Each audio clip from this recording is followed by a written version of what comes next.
Good to My see goodness, you. you. I've been thinking about you. I'm glad to see you today. Yes, it's been a while. Yes, I slimmed down a little. You look fantastic, by Thank the you. way. Are you feeling good? Yeah. Little hesitation there. I Tell me mean, a little bit about that. I'm fine for the most part. I'm just tired, I guess. I mean, it comes with a baby, right?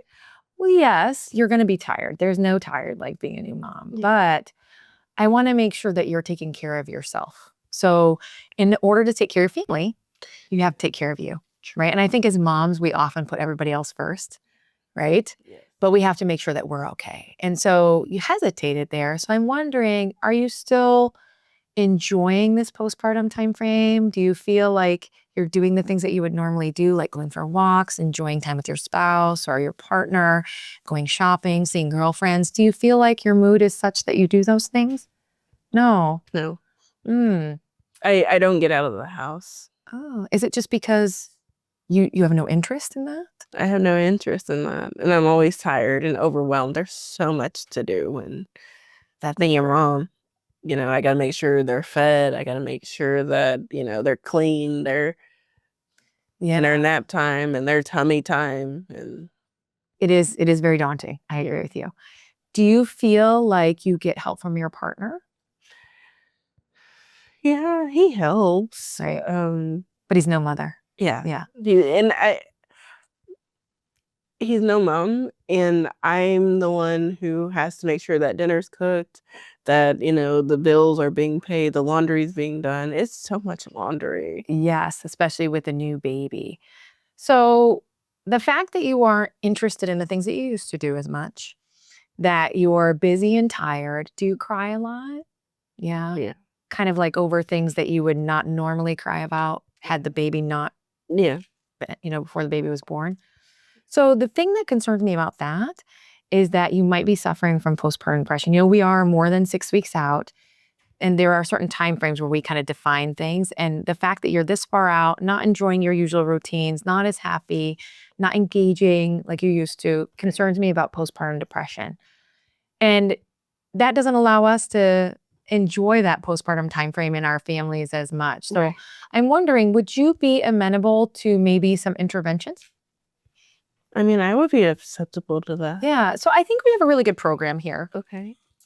that kind of meets you where you're at from a standpoint that we know you're busy, right? You can't be expected to get up every day and come to a doctor's appointment. That's unreasonable. Yes. And so what we do is come to you. Oh. So we can do telehealth. So we have a really good perinatal program here that focuses on perinatal depression, and our staff is really great. They'll talk you through, maybe some coping mechanisms, kind of where you're at right now. And then if we need to move towards something more than that, we can move to medication. How does that sound? That sounds really nice. Yeah. And then we won't talk about side effects or certain medications now. I want to get you evaluated. And in fact, one of the things that we can do today before you leave is we have a screening. We do lots of screenings. Oh, okay. And they're important because we want to understand how's your mood, how's your blood pressure, how's your sugar, and we'll get to that in a second. Okay. But again, the core of us is our mental health. And so we have to make sure our mental health is good before we move on to our physical health. Okay. So before you leave today, we'll do an Edinburgh postpartum depression screen. Depending on what that is, will kind of help me guide whether we move just to our perinatal psychiatry group, psychology, and or medication. Okay. Does that sound reasonable? Okay, great. Anything else you want to tell me about that? I really like that you said that y'all will come to me because I don't really get out of the house very much. I don't drive, and my husband has to drive me everywhere. So That's tough. yeah. So he's not always. Sorry, I had to miss the last appointment. Oh, that's okay. It kind of makes you feel a little trapped, Yes. right? So if we work on that coming to you, maybe we can get you a little more engaged. You can spend some time with friends, family, and then get you out of the house a little bit. The weather is getting nicer, and so you could even just walk. Do you live in a neighborhood that has sidewalks? I just moved right after my baby was born, but I don't even know the neighborhood because I don't get out of the house. Gotcha. So maybe a first step, once we get you feeling better, is you can kind of explore out. You know, nature always makes you feel better. Yes. And I want you to be safe though. So if you don't have sidewalks, I would be very careful. I wouldn't do that. We can go to a park. We can do other things in order to get that exercise because exercise in and of itself is going to boost your mood. Okay. So we can work on that after we kind of do our first evaluation. As you know, before I had my baby, I was in MMA and I missed that. Yeah. So we want to get you back to that. You know, you're at a point now that you're healthy, you're recovered from the delivery, you're recovered from your surgery. And I want to get you back to like your normal baseline. So let's talk about that actually. So how did your surgery go? I got the operative report. It went good. Yeah. I'm still healing. Yeah. But I think overall I'm doing good. It's just the medication is just kind of wearing me out. Yeah. So you're on metoprolol and you're on Coumadin. Yeah. Metoprolol tends to make people a little bit tired. Try taking it at night. So I don't know, do you take it in the morning currently? Yeah. Okay. Yeah. If you take it at night, you'll sleep through that kind of initial exhaustion. Right. And that might help with the exhaustion throughout the day. I also think that improving your mood is going to help that too. So if we do both of those things, taking the medicine at night and then getting you in with some therapy, that's definitely going to help your energy level. That'd be wonderful. Yeah, exactly. How about your symptoms? Any chest pain, shortness of breath? A little bit, yeah. I get this pain right in here, and it keeps me up at night, along with the clicking of my mechanical valve that I have. I don't sleep very much. So sleep is very important. So when it comes to cardiac care, there's something called Life's Essential 8s. And what I think is really great about Life's Essential 8s, not only does it take into account your blood pressure and your lipids and things like that, it does take into account your sleep and your sleep quality. And so sleep quality is very important. And so one of the things that I recommend for people who have cardiovascular risk is that you pay attention to that. Now, if you're also having postpartum depression, that's also going to mess with your sleep a little bit. So one of the things that I think you could do, and it's hard in the postpartum timeframe, but you have to engage your community, as in your mom, your siblings, if you have them, your partner, to help you get to this space. And so having a good sleep routine is really important. So for instance, let's say the baby goes down at what time? She usually goes down at 11. 11, okay. So I would start kind of winding down at about 10. So if you're that kind of person who likes to look at your phone or watch TV, I would start putting that stuff away at 10 o'clock because we know that blue screens mess with our sleep. So start putting that stuff away at about 10 o'clock, having your little routine with the baby, and then it's your time to relax. So if you like to read a book, read a book. If you like to meditate, meditate. But have this whole like routine around bedtime that you keep consistently. Because that's going to help your body get into this rhythm because our bodies love rhythms. It's going to get you into a rhythm so that at 10 o'clock, your body automatically knows it's time for me to sleep. And you will see that you start to sleep better. Awesome. Yeah, that'd be wonderful. And I don't know if you're a gadgets person at all, but there are really good gadgets out there that help us monitor our sleep and sleep quality. Because one of the things that does affect our sleep quality, especially if you have cardiovascular disease, is sleep apnea. Tell me a little bit about your sleeping. Do you snore? Yes. Do snore. Okay. Is it so much so that it wakes your partner?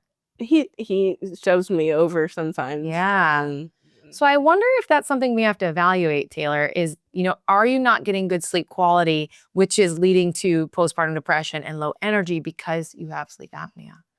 So what we can do is I will talk to your doctor, your cardiologist, and we'll order you a sleep study. That's going to evaluate whether you're stopping breathing at night, which decreases oxygen to your brain and also affects your cardiovascular. But I do wake up in the middle of the night just randomly. Yeah. So during the day, you said you're tired. And I know it's kind of hard to parse out, is this postpartum tired or is it something new? Sleep apnea can also cause you to be very sleepy during the day. And so I think getting this evaluation, and if it's true that you have it, we can actually treat it. I think a lot of this will, there's a lot of pieces to Taylor. Excuse me. So we have to pay attention to all the pieces. Your sleep quality, your blood pressure. Are you monitoring your blood pressure at home still? Sometimes. Sometimes. Did I give you a cuff? You did. Okay, great. Okay. So I know it's hard. Again, routine is really good. And in fact, I didn't know that I needed to do that after I had my heart surgery. So yes, it's always good to get these habits for your lifelong health. So we look at pregnancy as a continuum of health, not just one little epoch in time. Okay. So monitoring your blood pressure is very important, especially for somebody who's had surgery before, who has cardiovascular disease. Tell me, does anybody in your family have high blood pressure or diabetes? My dad does. Your dad, he has both? Yes. Okay, so you are your dad's daughter. Yes. So you're at risk for those things. So, I always stress prevention versus fix it after it's broke. Okay. So if we monitor your blood pressure now and we start to notice a trend over time that you're going up, we can jump on it early. And you want to jump on it early before it starts to affect things like your coronary arteries or the blood vessels that go to your heart or your kidneys. Very important. Okay. So let's just get into a routine maybe a couple times a week. I don't think it has to be every day. Okay. If you are monitoring it, do it the same time every day. So if you're a morning person, do it in the morning. I bet your baby's still sleeping. So, the best way to take a blood pressure, both feet on the floor, you're resting for a little while, and you'll be in an armchair. So your arm is up at heart level, then take your blood pressure. Okay. That's the best way to do it. And then actually we have these logs where you can log it and bring it into Dr. Trivedi, your cardiologist, when you come see her next. Oh, okay. nice. So we'll provide you with that. Okay. We also, that blood pressure cuff I gave you before actually syncs with your phone. Oh. Until everything is making your life easy. So you can even bring that in instead of writing it down. Because I know it doesn't seem like a lot, but that's one extra step you have to do. And so that's not going to be helpful to you. So we talked about blood pressure, we talked about sleep, we talked about your mood. So I think that, we hit on all of the important things from a cardiovascular standpoint. But now I want to hear from you on things that you're concerned about. One of the main things I'm concerned about is, you mentioned earlier that moms need to take time for themselves. But how do I schedule that when it's just me? My husband works. I don't have a car. I don't have transportation. I'm stuck in the house all the time. I'm tired. And so by the time that I do get dressed up and ready to go, I just don't have any energy to do anything for myself. So that's a great question. And I hear everything you're saying. And yeah, it is hard. And so we have to engage our support network. Who do you have in your support network besides your partner? Do you have a mom who lives nearby or siblings or girlfriends? No one. No. So I think a first step is to get you out where you can find people that are part of your community. And I do think that farmer's market is a great place to start because I feel like there's a lot of moms there. Yeah.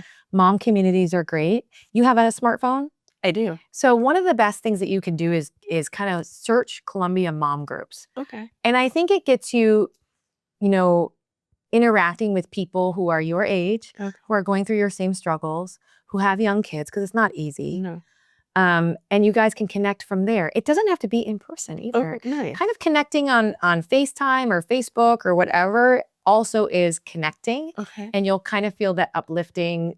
That would be easier. Yes. And then once you kind of figure that out and you have that community, you can start carpooling. Okay. Right? So I feel like there are opportunities out there. You got to get creative sometimes when you're in a smaller community where there's not good public transportation. But I think thinking about what am I interested in, or what was I interested in before I got pregnant? Am I interested in gardening? Am I interested in? I was interested in MMA. Yeah. So I bet there are. I am not even joking. I bet there is an MMA moms group out there. Okay. Yeah. Yeah. So if you Google that and find people that are interested in that, you'll see that you have that connection. Okay. And it does kind of uplift your spirits a little bit. Yeah. So I would start there. Okay. And then that kind of seeps into every other part of your life, and you'll start to feel like your mood elevate. Because as humans, naturally, we want community. Right. And we want to be with other people. And so I think that that's a good first step. Sounds great. And I do think that when you talk to the perinatal group, the perinatal psychiatry and psychology group, bring this up because they're going to have ideas too, because I'm sure they have other moms out there who go through the same thing. And so I would definitely bring that up. Okay, sounds great. Thank you so much for taking time out of your busy schedule to talk to me. My pleasure. So good to see you. Good to see you too. Can I get another hug? You obviously can have another hug.